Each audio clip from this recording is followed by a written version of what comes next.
सभी साथियों को नमस्कार। एक और हैरान करने वाला मामला, एक और दर्दनाक खबर आपको बता दें। पति द्वारा अंधविश्वास के चक्कर में अपनी पत्नी को मौत के घाट उतार दिया गया। आरोपी द्वारा पहले पत्नी का सिर हथौड़े से फोड़ा गया, उसके बाद ईंट और पत्थर से कुचलकर उसे मार डाला। आरोपी का जब इससे मन नहीं भरा तो उसके चेहरे पर कई बार चाकू से वार किया गया है और आरोपी मौके से फरार हो गया। उसका बड़ा बेटा जब घर पहुंचा तो उसने मां को खाट पर पड़ा हुआ पाया। उसका रक्त रंजित शरीर देखकर वह सन्न रह गया। चलिए क्या है पूरा मामला आपको विस्तार से बताते हैं। निवेदन है कि चैनल को जरूर सब्सक्राइब कीजिएगा। दरअसल पूरा मामला उत्तर प्रदेश से है, जहां उत्तर प्रदेश से एक और दिल दहला देने वाली बुरी खबर सामने आई है।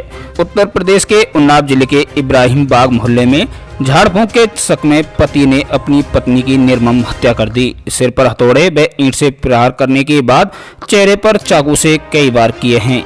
मंगलवार पड़ोस में रहने वाला बड़ा बेटा घर पहुंचा तो चारपाई पर मां का रक्त रंजित शव देखकर दंग रह गया। सूचना पर कोतवाली पुलिस मौके पर पहुंच गई। बेटे ने पिता के खिलाफ हत्या की रिपोर्ट दर्ज कराई है। आशीष कुमार ने पुलिस को बताया कि उसकी मां किशन दुलारी 60 वर्ष और पिता ननकाऊ प्रसाद में अक्सर झगड़ा होता रहता था। पिता आए दिन मां पर झाड़ फूंक कराने का आरोप लगाकर मारपीट करते थे। 2 दिन पहले भी दोनों में इसी बात पर झगड़ा हुआ था। पिता ने हत्या की धमकी भी दी थी।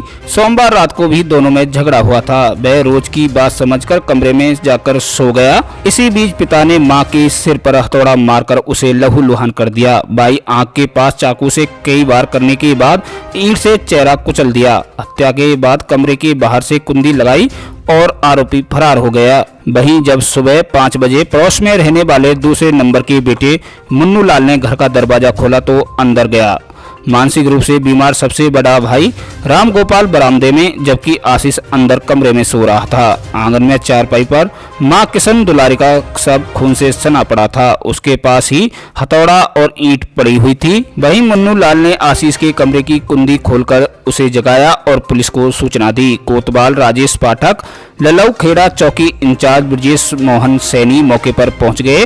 बाद में एसपी सिद्धार्थ नगर मीणा, एएसपी शशि शेखर ने भी पहुंचकर आशीष से जानकारी ली। कोतवाल राजेश पाठक ने बताया कि हत्या आरोपी की तलाश में 2 टीमें लगाई गई हैं। वहीं मृतक का सबसे बड़ा बेटा राम गोपाल मंदबुद्धि है। वह मां के काम में थोड़ा बहुत हाथ बटाता था और मां ही उसकी देखभाल करती थी। भैंसों का दूध बेचकर जो रुपए बचाती थी बेटे के नाम जमा करती थी, ताकि उसके ना होने पर मंदबुद्धि बेटे की परिवार के लोग सेवा करें। मां का खून में डूबा शव देखकर वह चीख पड़ा। लोगों ने जैसे तैसे उसे शांत कराया। वहीं मृतक के बेटे ने बताया कि माता पिता विवाद के चलते दोनों अलग अलग व्यापार करते थे। मां ने 9 भैंसें पाली थी, दूध बेचकर खर्चा चलाती थी।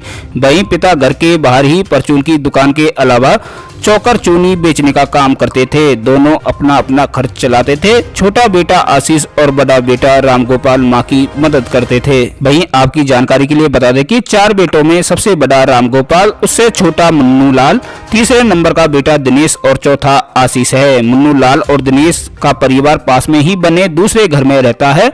तीसरे नंबर का बेटा दिनेश कई साल से ओमान में है। मुन्नू लाल ने बताया कि खाना एक ही घर में बनता है।